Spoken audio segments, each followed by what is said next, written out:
all yours.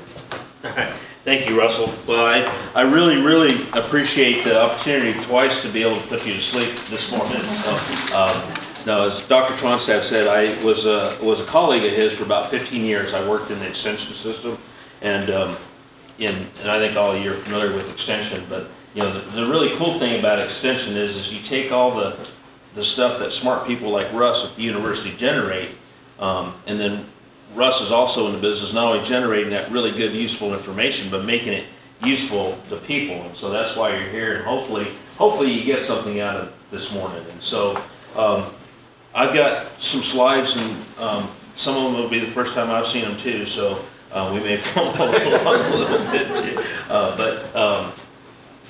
Anyway, that'll kind of guide us. But if there's at any point where, say, hey, that guy's full of it, what does that mean, or that's probably not right, or something where you want to discuss, just jump in there and do that. This is more hopefully a conversation. We'll hopefully have some time, so if you'll kind of keep an eye and give me like a 10-minute warning so that we have some time for some questions there and some discussion.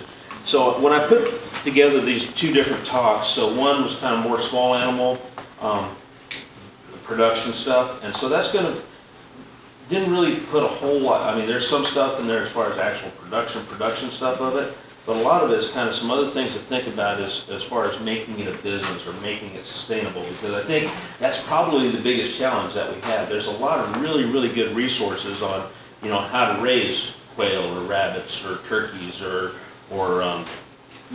whatever it is that you kind of choose, but sometimes it's important to kind of think about what is the business part of that. How are you going to make that sustainable?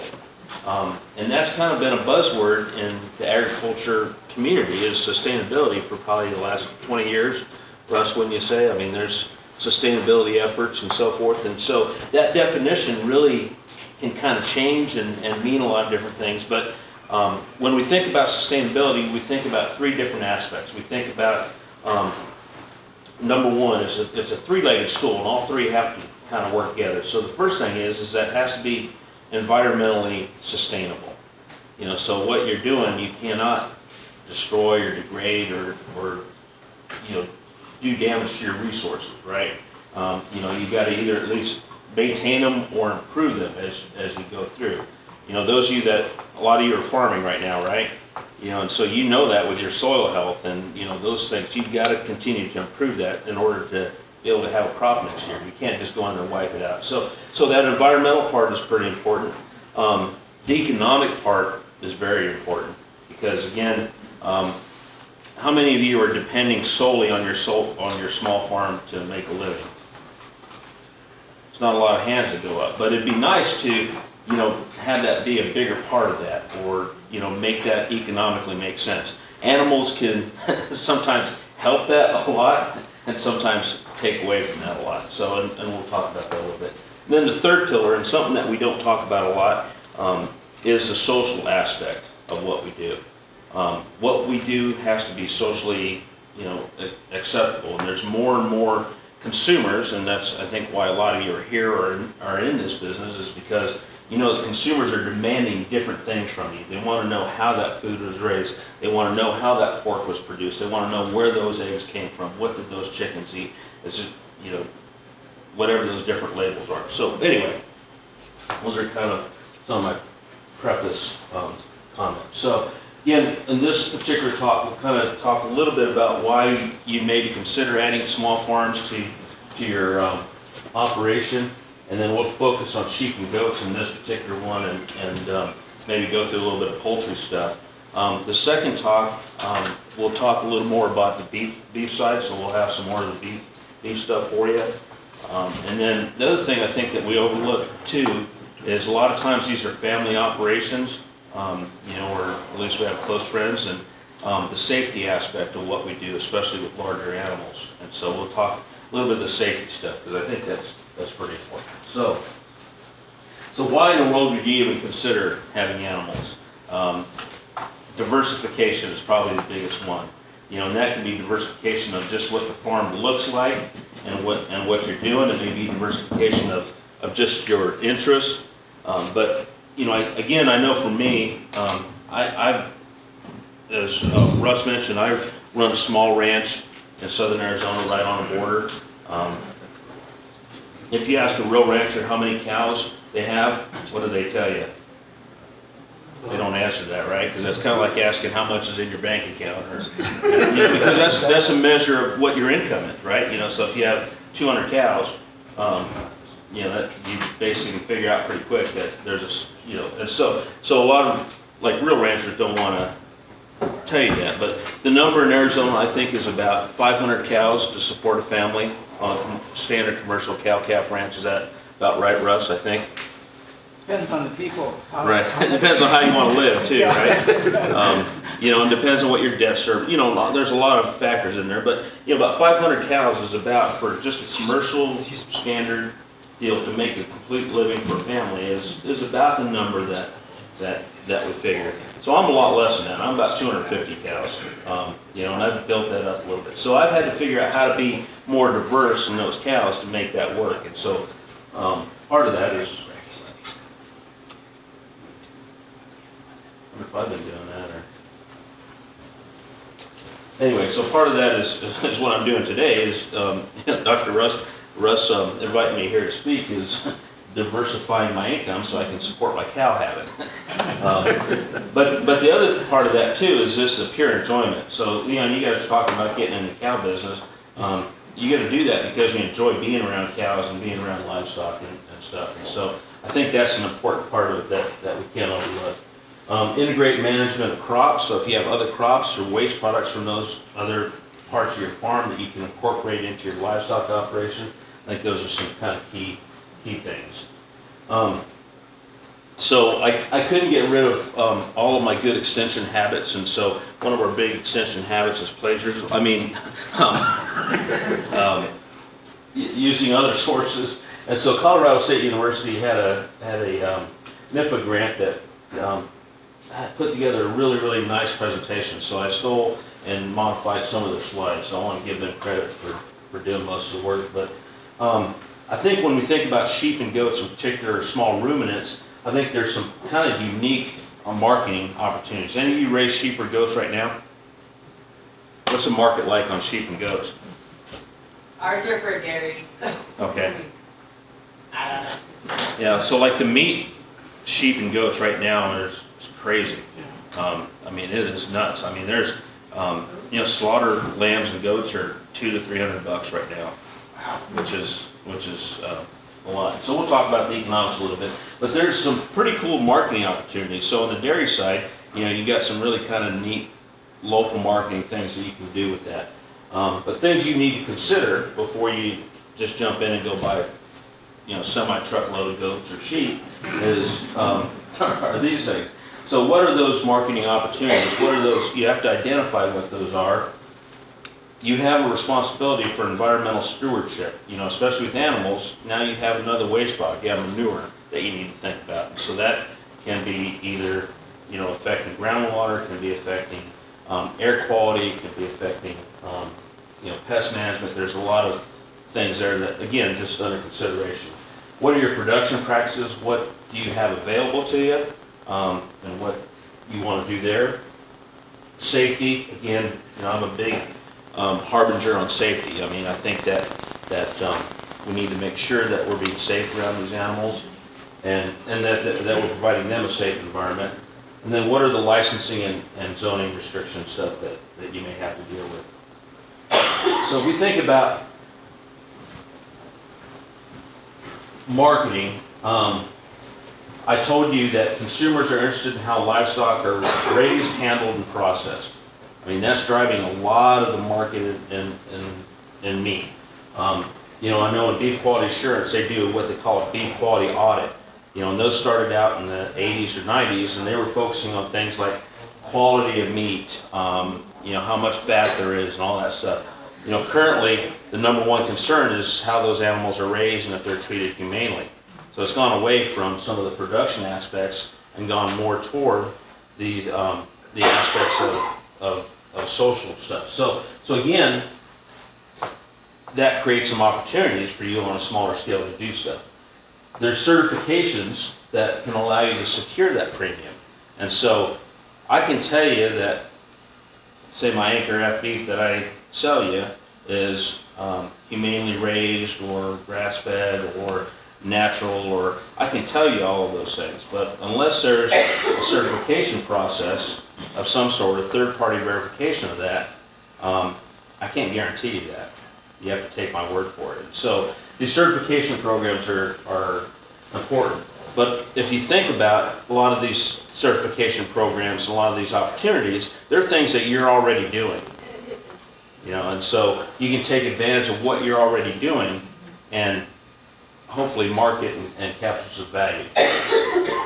Some of the animal welfare certified programs include animal welfare approved, USDA organic, American Humane Certified, the Food Alliance Certified and Naturally Grown.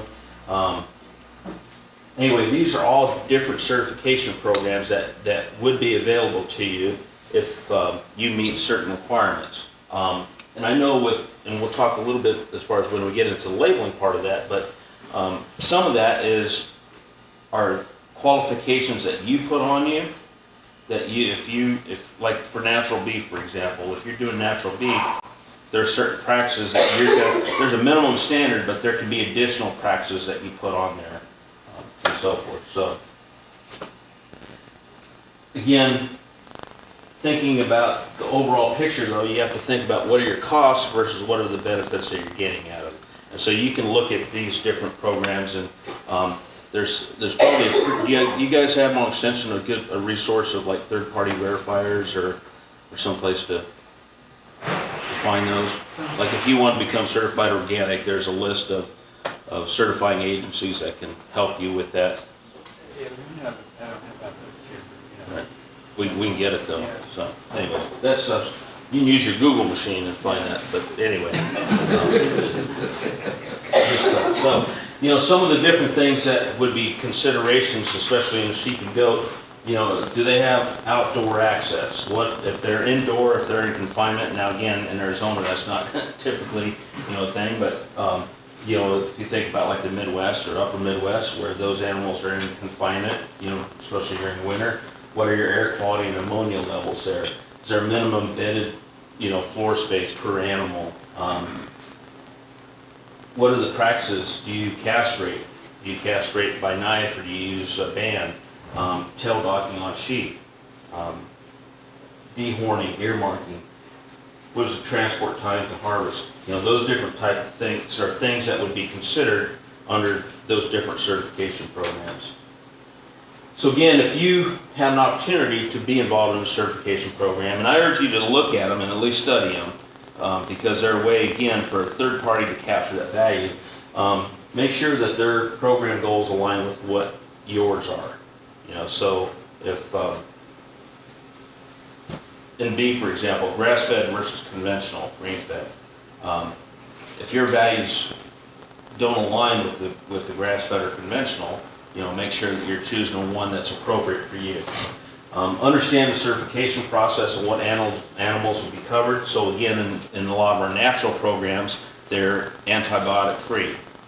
And so if you use antibiotics in an animal, if an animal gets sick, you need to treat them and take care of them, but that animal is not certified in that natural program. It has to go the conventional route. So this things to consider. What are the program fees? Sometimes it's just an audit per year, and then you buy tags from them. Sometimes it's a per head thing or whatever, but there's different fees that these verifiers have. What is the time commitment? And again, I think a lot of times, especially on our smaller farm operations, we're doing those practices anyway, so let's take advantage of them. And then what are the production costs that may change under that certification? Do you have an additional, you have to have a radio frequency ID tag, an official tag? Do you have to have a different parasite control? Do you have, whatever those things are. So evaluating the benefits of certification, so it may give you some access to some new markets. There may be people that want that third-party verification of that. Possibility, and I would say probability rather than possibility, of charging higher prices for your products because you're adding a value to that. You need to capture that back as a farmer. Ability to connect with customers based on their values. Again, and we see that especially in the meat stuff, is that people have values that as far as grass-fed or organic or whatever that value is that, and they'll pay for that. Access to marketing materials and support from that organization that helps you, and then you may improve, your own on-farm techniques there. So when you evaluate the certification costs, depending on the certification program, you may need more land. There may be a requirement for a larger space per animal. Changes to animal health care. I said you may need to remove an animal if it's treated with antibiotics, if that's within that program. Changes to animal feeding. Some require all feeds to be from non-GMO sources if you're feeding a grain. And so, again, things to consider. More detailed record keeping. I don't think, especially in small farms, that you can probably keep enough records. And I think Dr. Rancer is going to show you some stuff there on record keeping. And he's got a really but there's a lot of different programs available. You can't have too much information on record keeping. So then, once you kind of figure out your marketing part of that, figure out your production part of that. And I'm not sure if that's probably an egg and a chicken question. If you really want to raise many Hereford cattle for slaughter, you're still going to do that, and then try to figure out your system there. But if you haven't made that decision, maybe look at some marketing first and so forth. But you got to link them. So choose a breed that's appropriate for the markets that you'll serve. So identify, what that need is. If you're producing meat animals, and we'll talk about this more on the beef side, but what is that bottleneck to production? Is it processing? Which I think for the last probably 4 or 5 years, I think processing has been one of the big challenges, especially in Arizona, as far as getting animals harvested in a timely manner. Know who will buy your product before you produce it. And again, we don't always do that. A lot of times we'll make our friends and relatives buy a lot of that stuff, that's how you start. And then, be familiar with what good agriculture practices or gaps are. And so that just kind of helps you to understand that. I talked a little bit about environmental stewardship. You need to manage manure properly, monitor storm, water runoff, and then dispose of dead animals safely. Good stewardship is all part of good business management. So minimizing animal manures, dust, insects, and predators. And a lot of times on our small farms we're near others, and so that can be really critical. Using our best management practices to dispose of those dead animals in a proper way, mitigate runoff. How many of you maybe come from a ranching background? What do you do with your dead? So like I don't know Pinal County, but in Santa Cruz County, you're legally required to bury them, which maybe we're not 100% compliant on all ranches in Santa Cruz County with that, but there are certain regulations on how you deal with them, especially if you're in a little more suburban or urban type environment. So mitigating runoff, which is not usually a bigger issue here, but can be in the Midwest or places where there's more precipitation. So all of that leads to a cleaner production operation, a healthier herd, and good neighbor relationships. Because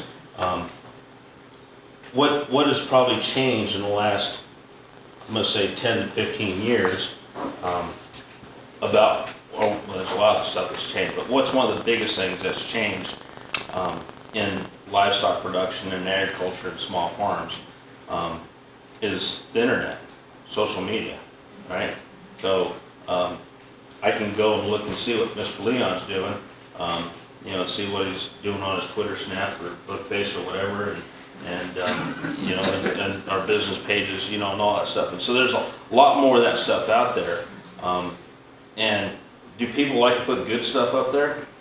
Well, I mean, if you're bragging about yourself, you take picture of your deal. But again, I'm stereotyping a little bit here, but people are not hesitant to put up, oh man, Dean's dragging off dead carcasses into the wash there, Patagonia, I mean, that'll be on social media pretty quick. And so that's just something that we need to be aware of, that's changed. That's a whole different thing that we're dealing with. And you can use that to your advantage, and not. So, anyway, we're gonna skip some of this really boring stuff. So production practices. So basically production practices, you need to maintain a healthy herd. So by doing that and then managing your sick animals, because again, we have animals that get sick for various reasons, and so we need to be able to manage that. We need to provide, we have the responsibility to provide those animals adequate housing that's clean, that's ventilated, that's predator proof, especially sheep and goats. And you know, I know in my part of the world, they're not only are there wild predators, but there's urban predators as well, you know, with sheep and goats. Adequate enclosure and fence height, especially for goats. Goats like to jump. Any of you raise goats? Well, dairy goats, meat goats, they like to jump, don't they? They can jump a lot higher than you think they can. Access to clean water at all times, especially important here in our desert.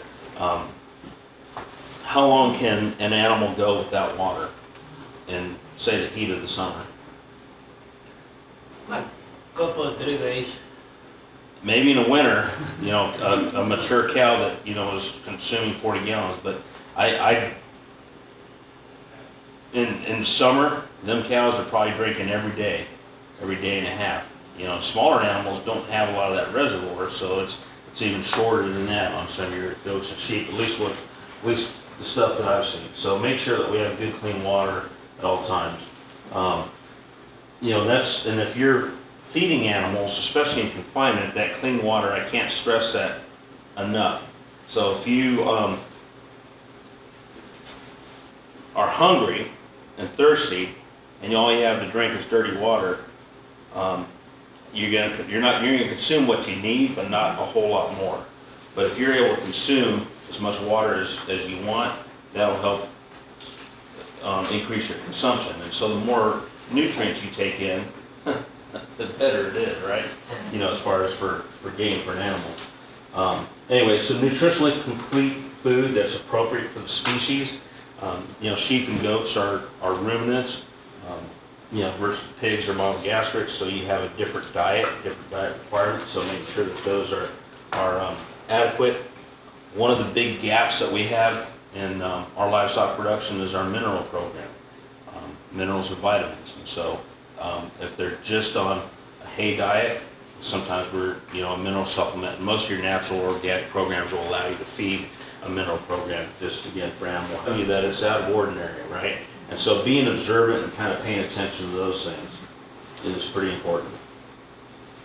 You know, we talked a little bit about nutrition, but you know, we use what we call body condition quite a bit. And so you can see if your animals are gaining or losing weight. You can see what that cover is there. Taking care of sick animals. You know, I would recommend that there's a lot of really good experts on Google, and there's a lot of really misleading experts on Google. So I think it's really important if you're in an animal business to have a relationship with a veterinarian. I think that'll certainly be important for you. Just and use that veterinarian. I know it's hard, you know, especially as ranchers when we're trying to pinch, you know, every penny.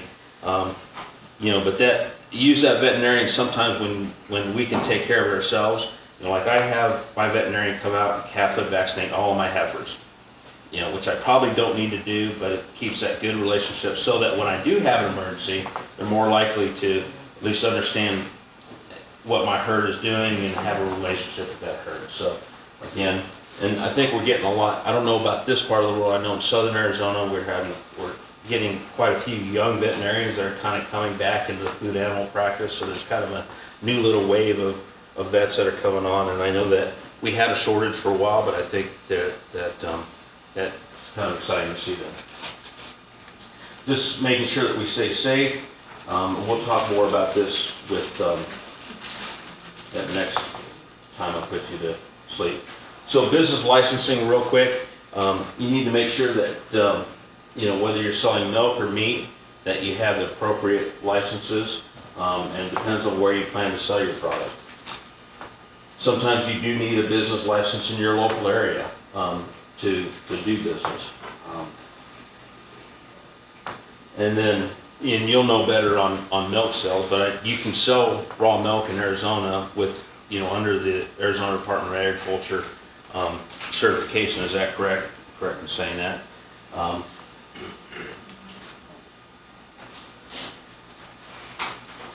And then as far as meat, to sell packaged meat directly to consumers. So if I'm going to sell Keisha a New York strip from an Anchor-Out cow, that animal must be slaughtered and processed under continuous inspection, either federal or state inspection. If I want to sell it packaged meat to retail buyers, wholesale, or farmers market, it'll also require labeling. So what is the net weight, using standard weights and measures, what is that cut, and so forth. Again, there's also custom exempt, and so this is kind of the loophole that a lot of our direct meat producers can use, is what they call custom exempt. So if I raise that Anchor-Out steer, or that Leon beef steer, and I sell that to Russell before it's harvested, then he doesn't need to fall under that inspection. He can harvest it for his own personal use. It also has to be labeled when it's harvested, not for sale. Or you can process it for your own household use, but you can only serve it to non-paying guests. So there's a couple of ways around it. So one of the producers that I've worked with in the Globe area, they have a specialty beef product, and what they do is they sell the animals before, they sell them by halves or quarters or by a whole animal before they get harvested, and so then they can avoid the inspection part of that. And the reason why you'd want to avoid that, it's just a cost thing. That costs money. Right now, currently, I don't know sheep and goats, the current price, but I know getting a steer harvested, there's of course a harvest fee and some of that stuff, and then a per pound depending on how you get it packaged, but it can add $1,000 to $1,200 to a carcass really quickly. Right now for sheep and goats, it's typically a flat rate. Yeah. For an Arizona harvest, it's usually between like $125 and $175. Yeah, no, I think I just had some at the holidays of 150, but yeah, that's right. So, if you're selling those direct, either your consumer or you are going to have to, take that into account. And on a typical, goat carcass where they're getting 50 pounds of meat, say, that's adding another $3 a pound to their final price of that product. So, and then also liability insurance. Thinking about zoning restrictions, are you allowed to do what you do there? I think we're running pretty close, so just make sure you're able to do what you want to do. And I think this is kind of a fun little slide that talks about how do you build that business. So you got to build your customers. You got to have good marketing. You got to produce a good product. You got to build community through good animal stewardship, good neighbor relations, and then building your business process through complying with regulations and certifications. We'll talk just a couple of different things on poultry real quick. Again, kind of the same basic principles. Thinking about what that market is, and if that market is meat, if that market is eggs. There's a tremendous demand right now for these products, right? That's why a lot of you are here to think about that. But again, there are some certification programs that you can fall under. Again, you'll also have different restrictions or different requirements depending on the certification process on, whether those chickens have outdoor access. What is your litter management? What are the space allowances? How are you, handling the roosting and those kind of things. So again, make sure that certification program kind of meets what you need it to. So again, the same kind of principles come in a place where you need to maintain a healthy flock, you need to be able to manage your sick birds, and, you know, grow your flock. So again, some of the things that are very, very similar to all our species, but make sure you have adequate space and ventilation, that their housing is clean, you have access to water at all times, that the feed that you're providing is nutritionally complete, there's no deficiencies. So when we have deficiencies in livestock feeds, what happens then? You get some kind of illness, right? And so make sure that we're feeding appropriate feed, protection from predators and protection from extreme temperatures. Again, having that good relationship with somebody that's either a veterinarian or someone that's really good at poultry management is critical. And then safe handling of eggs, meat, and live birds. Again, there's, you can look all of these regulations and things up, but there's specific refrigeration and handling things that you need to be aware of.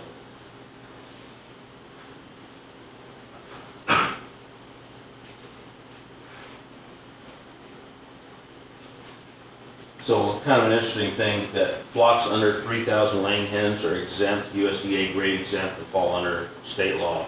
So if you're 3,000 or more, plan to be 3,000 laying hens or more, you need to have a business registration with FSIS. Kind of the same thing with harvesting. You must use state or federal inspected slaughter, processing to sell that poultry directly. And it must be also labeled if you do that to retail, wholesale, or farmers markets. Again, the USDA exempt allows you the same thing as beef, sheep, and goats to be able to do that. On slaughter and processing, producer growers for USDA now, state may have a different opinion on this, but producer growers are allowed 1,000 birds per year for on-farm sales, and then 20,000 for retail sales. So, kind of buzzed through a lot of that stuff really quickly, but any questions in particular on sheep, goat, poultry side? I know we didn't spend a lot of time on the production side, but I can answer some questions there. So my little sheep, or well, goat foray was thinking about how do I add value to those. And so mine was club goats. And so anybody know what club goats are? They're goats that are sold for FFA or 4-H for showing.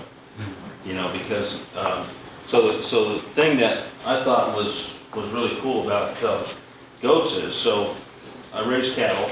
How many calves does a cow usually have per year?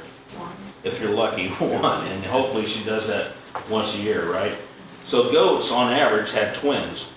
On average, there's, first time ones usually give you singles, but there's twins and triplets and some guys. So on average, they give you twins, and they have a 5-month gestation.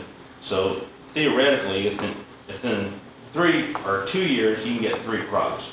So that's approximately 6 goats to sell.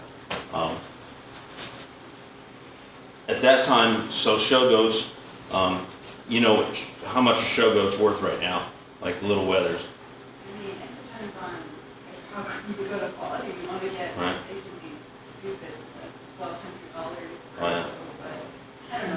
Or unless you're in Texas, and then they can be $20,000 for a wether goat that has no reproductibility.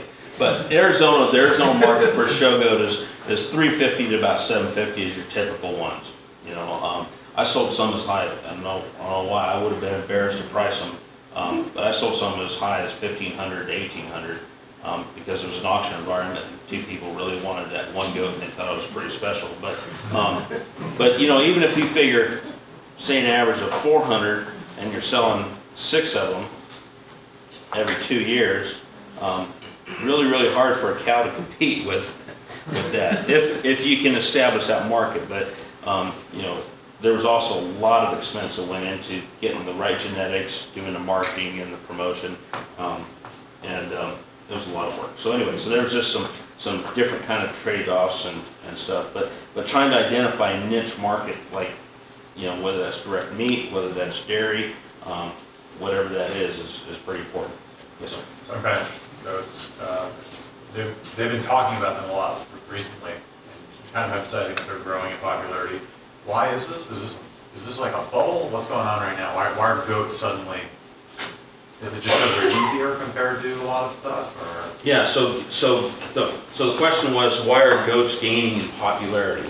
I think that there's an increasing market for goat meat. I think there's certain ethnic groups that really like goat meat. So goat is the #1 animal protein that's consumed in the world. And as we have a more diverse population and different communities that come into Arizona, there's some opportunities to take advantage of that, because that's, you probably remember a meal that your folks made when you were a kid that you really liked, and so that can kind of translate into you want to recreate that and so forth. So there's an increased demand, and production has not increased accordingly with that demand. So again, that supply and demand thing is kind of playing into that. That's especially true in the sheep stuff. Right now, the sheep, like I said, the sheep market is nuts right now. Okay.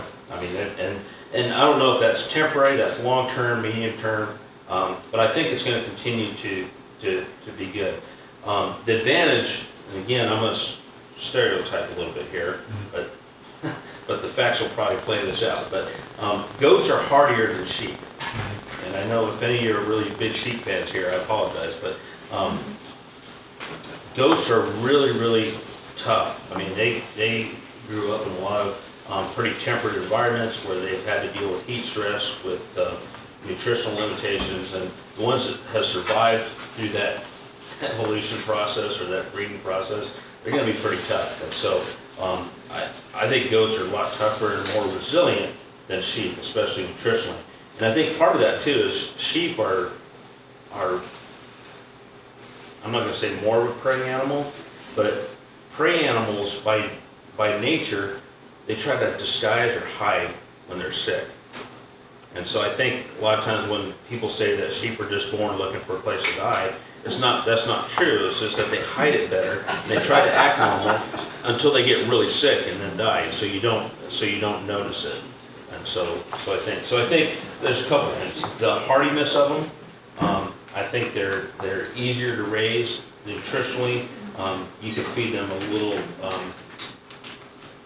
lower quality diet, because sheep and goats, sheep are more grazers, want more grass, more alfalfa, Bermuda, those kind of plants, versus goats are more browsers, so they'll eat grass, they'll eat hay, but you can also supplement them with some rougher, kind of longer stem coarser type forages. So does that make sense?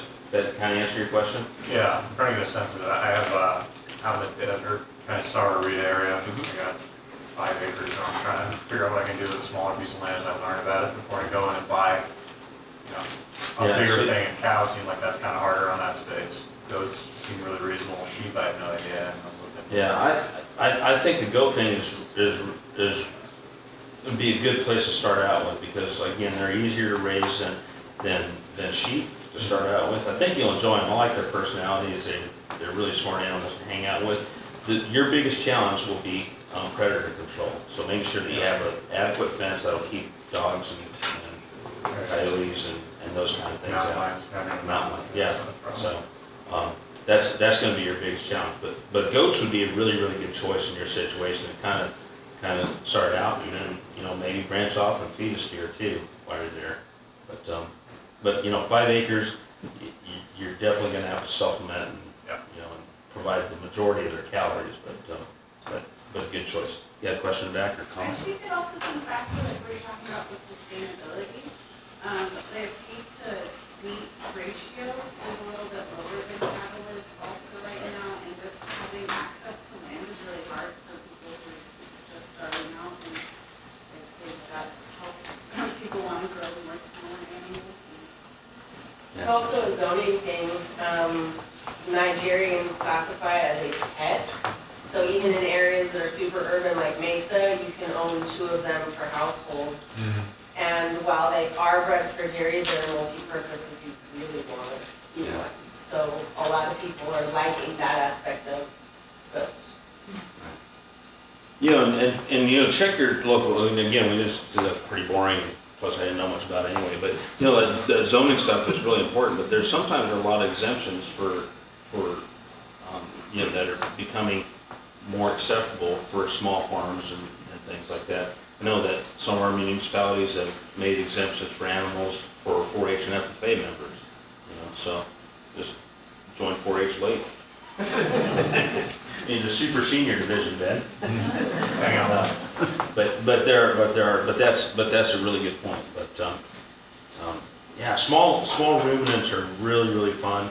Can be really rewarding, and I think there's a lot of opportunities for marketing, especially right now with what demand is. Any other questions or comments? Ms. Solway? I just want to make a comment. Yeah. So I buy goat meat a lot, that I buy from a Middle Eastern store, and a lot of times the stamp on there is New Zealand. So it comes from New Zealand.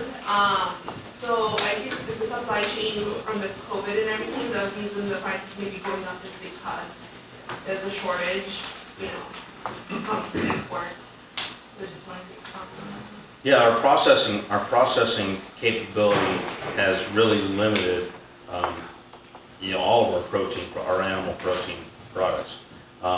You know, finally this past year, and Russ, you may confirm or collaborate, hopefully, you know, the story, but, you know, I think it's for about the last 3 or 4 years, we didn't have enough what they call hook space, enough processing capability. We had a plant that burned up in Kansas. We had, you know, again, the COVID sickness with, you know, with workers and a lot of things that reduced the amount of processing capability we had for all of our animals. And so that really affected that supply chain and that supply. We're seeing that come back online, but I'm not sure that we're seeing that with the small animal stuff yet. But again, I think there's some pretty good opportunities.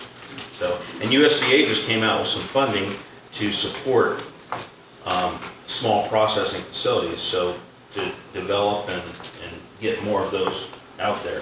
So I believe the number is, again, Russ, tell me if I'm wrong, but currently now for USDA certified beef processing plant with HACCP and Food Safety Inspection Service and all that, startup costs are about $100,000 per hook. Is that the number you've heard, Russ? It's a pretty significant investment to build a plant that's going to be FSIS, you know, Food Safety Inspection Service, USDA certified. So that's where there's an opportunity for some of these smaller processors that can do kind of the custom stuff. And I think that also leads into those of you that have some capacity to raise those animals to kind of capture some value on that. So I'm sure you'd rather produce, or you'd rather purchase a lamb or a goat chop from somewhere here in Mesa or Queen Creek or Sahuarita rather than New Zealand, right? It's going to be fresher, it's probably, you know, and so forth. So anyway, so I think there's a tremendous amount of opportunity. Yes, sir. Speaking of processing, I've had a hard time finding a USDA certified processor around, other than the university, but they're so hooked up that it's a long lead time. Is there a resource to go to find one, even if they're in northern Arizona or somewhere else? Russ, do you know that on processing? Does Arizona Department of Ag have a list of those processors? I don't think so. I don't think so, no. Because U of A is the only one I know in southern Arizona that's USDA certified. Even ADA certified, I can't. Miller's, I think, when I talked to, maybe I talked to the wrong person, they said they let both of their certifications go. Same with basically any other processor around, they're all just kind of, they're not certified. I know Wilcox does it, but you have to request the inspection. Does they still do it like 1 day a week or something like that? So Wilcox, me. Is Holiday also, Pardon me? is Holiday Processing? Mm-hmm. They're certified, aren't they? I don't know. No. I don't know. I'd have to check with Jason. Yeah, check with me and see. No, just kidding. I've called them and they said they're not. It's just too expensive. What they all tell me is it's too expensive to maintain the certification and very few people want it. The local growers tend to just sell the quarter or half each year. And that may change here pretty quick because I think we're kind of hopefully catching up because, you know, so what happened when COVID came out? Everybody wanted to do their own beef, right, and have a freezer full of beef. And so that created that rush and created that backlog in that processing. And so I think it's kind of hopefully leveling out now, hopefully you get back into, and so, and if there's demand to do some more state processing, that would be good. Thanks. Dr. Fish?